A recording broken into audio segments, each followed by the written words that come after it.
it is based on also in our finances. Let's say we're living in a poverty. Of course, your palm line, I mean your lifeline, will always have scratches, cracks here because we're struggling and constantly thinking about our finances, our struggles, our stress. So here, what is the solution when you're struggling financially? Of course, you should create financial habits, disciplines in money, and dedication in our actions.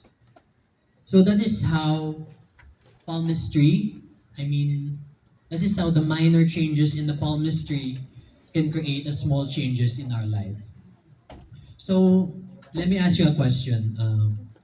Who here is in a relationship? Who here is single?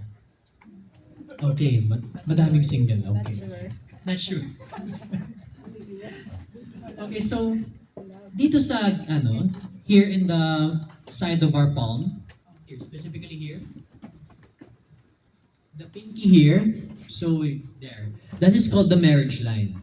So marriage line, that doesn't necessarily mean na you will be married many times, but this is only the line that you have invested in your relationships deeply and truly. So here siya. It's a very small line that depends on your line, but because all of us are